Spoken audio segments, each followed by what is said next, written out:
Let's come back home. Tensions are brewing between groups of South Africans and foreign nationals. Some community members are demanding the immediate removal of migrant workers. The SA Council of Churches believes the country needs to have a conversation about this issue, and it's hosted a National Indaba on the matter. Bishop Mpumlwana joins us now to have this conversation. Thank you for your time, Bishop. Good to have you as always.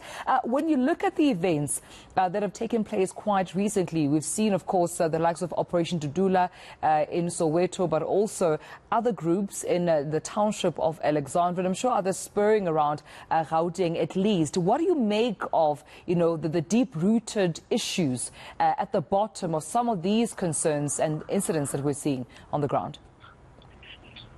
It's it's been building up over time. This happened in 2008, happened in 2015 with people dying horribly, should I say horrifically, and it happened in KZN.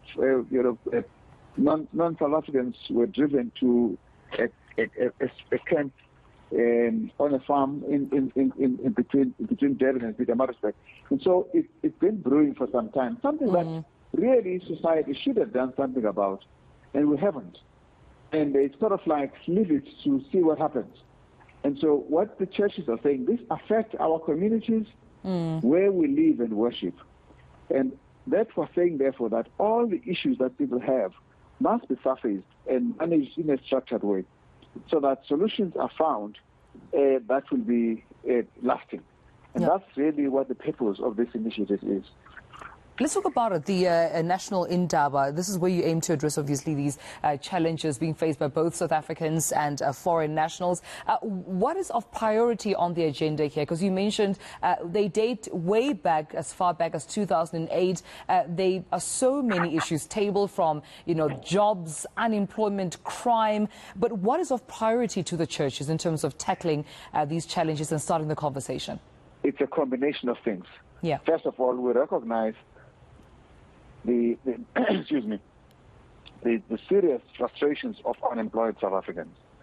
We recognize that the stats tell us that about 77% of South African young people are unemployed. And they see the sun rising, they see the sun setting, there's nothing, there's no hope. And if somebody says to them that you're not employed because that industry is employing foreign nationals, all you need to do is to get them out, and you'll get a job. It makes sense. And so, is that the solution? If it is the solution, is it a structured way of dealing with it? So all these things, therefore, need to be put on the table. But the SACC is not looking only at this initiative.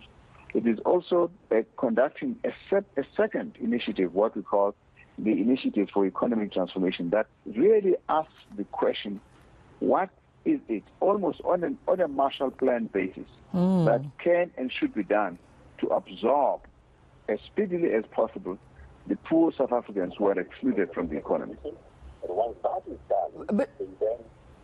That's the whole idea, is to say, let us do everything collectively. It must not just be dealing with the frustrations, but also dealing with a changing, if you like, the economic architecture, so that it absorbs those that are currently excluded. And when we talk about the excluded majority, we're serious, because SACC tells us that 99% of poverty in South Africa is between Africans and colored, so-called Africans and so-called colored. And in that, you look at then the young people in that mix, 77% unemployed, women more than 50% unemployed, and then you talk about people that are living in Bantustan, but not much has changed. You look at people that are living in the Kindle and the country towns, Pampierstad, Mara, Colesberg, those kinds of places. There is nothing.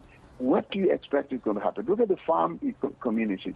And then you look at, the fact that from year to year, South Africa today, the World Bank says, has got the highest inequality in the world. We're at the top of the world. Something must give. So we're doing this collectively. It's 3 initiatives. This one on a dialogue on foreign nationals, how they deal with this in a meaningful and structured and legal way. And then we talk about the economic transformation in a way that as I say, Marshall Plan approach that makes sure that we absorb as many people as possible. And thirdly, a nation-building initiative that says we can actually have a one identity South Africa. Right. If I may just ask, Bishop, who are some of the stakeholders that you are actually consulting on or even working alongside to make these initiatives a success?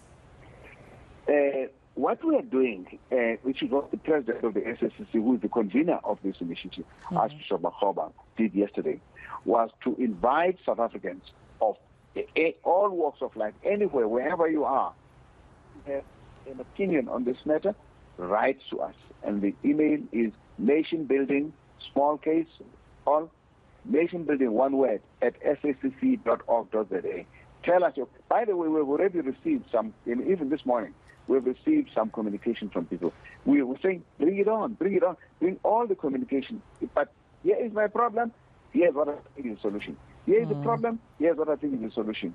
And then what we're going to do is to collate those in our secretariat and pull those that are similar to each other together. And then we may then have cluster conversations with the people that have got similar issues so that we depose as much as possible all that needs to be said. So that by the time we come to a big forum of a plenary, we will then have everything in place as we're conducting research at the same time. We are engaging government and all various departments as they're necessary. All right. Well, we leave it then. I appreciate you speaking to us. Bishop Malusi Mpumlwana, General Secretary of the South African Council of Churches. Also that email address again, nationbuilding@sacc.org.za. The deadline to make your submissions is the 31st of March 2022. So to have your voice heard, make sure you do not miss that deadline. With that being said,